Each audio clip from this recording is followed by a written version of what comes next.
اس دنیا میں 800 کروڑ تقریباً لوگ اب ہو گئے ہیں, 8 ارب لوگ ہو گئے ہیں. ایک تحقیق کے مطابق جتنے لوگ ہوتے ہیں نا اس سے ملٹیپلائی بائی 10 تقریباً خشکی کے جانور ہوتے ہیں. تو اگر 8 ارب انسان ہے تو تقریباً 80 ارب اس دنیا میں چوپائے اور دیگر خشکی کے جانور ہیں.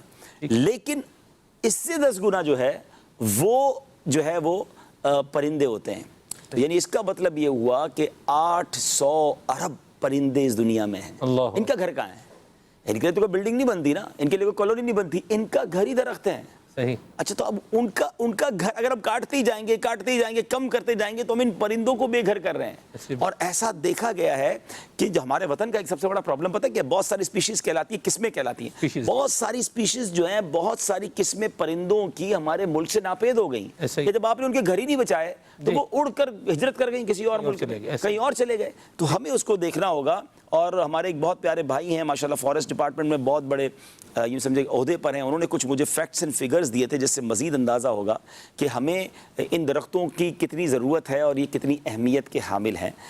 وہ لکھتے ہیں کہ about 30% of the world land surface is under forest.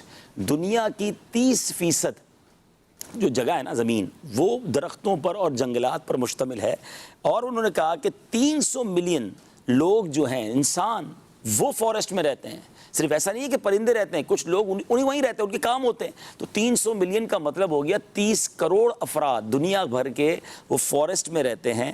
اور وہ بتاتے ہیں کہ یہ forest provide food and house fuel for 1 billion people of the world. 1 ارب لوگوں کو جو جنگلات ہیں وہ کھانا پرووائڈ کرتے ہیں اور فیول پرووائڈ کرتے ہیں, لکڑی کے ذریعے جو آگ اور جو بھی اس کی جو معاملات ہوتے ہیں. اچھا, source of up to 50% traditional medical of the world, یعنی جو ٹریڈیشنل جو ہماری جڑی بوٹیاں کہہ لیں, جو حکیمانہ دوائیں کہہ لیں, اور یہاں تک کہ ایلوپیتھی دوائیوں میں بھی بہت ساری چیزیں استعمال ہوتی ہیں. تو 50% جو دوائیں ہیں دنیا کی وہ آپ کو ملتی ہیں ان جنگلات سے اور ان چیزوں سے.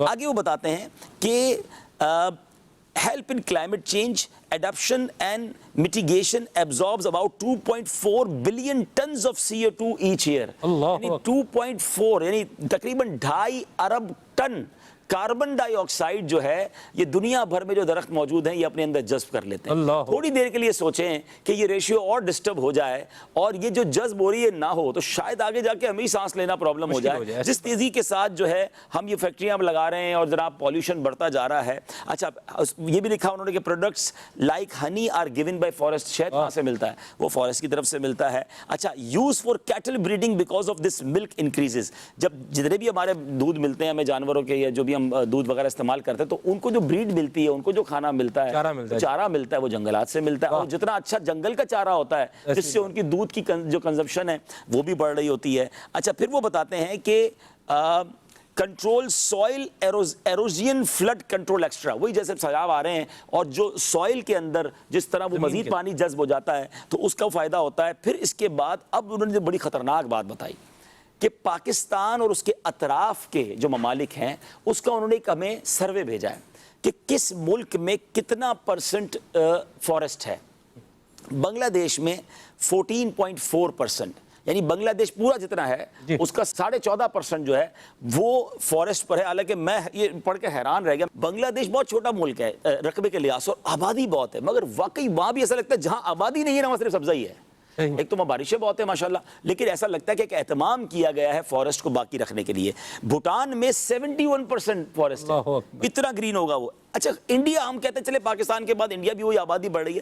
ہندوستان میں 22% فارسٹ ہے, چائنا میں 22% فارسٹ ہے, نیپال میں 41% فارسٹ ہے, سری لنکا میں 34% فارسٹ ہے. اب آئیے اپنے وطن کی بات کرتے ہیں, پھر احساس ہوگا کہ کتنا ضروری ہے شجرکاری. پاکستان میں صرف 4.8% فارسٹ ہے, 5% بھی پورا نہیں ہے. اچھا, یہ بات ہو رہی ہے اطراف کے ممالک کی, ہم ادھر تو گئے نہیں کہ باقی ممالک جس کو یہ ریجن کہا جاتا ہے, جس ریجن کے ممالک کا یہ حال ہے.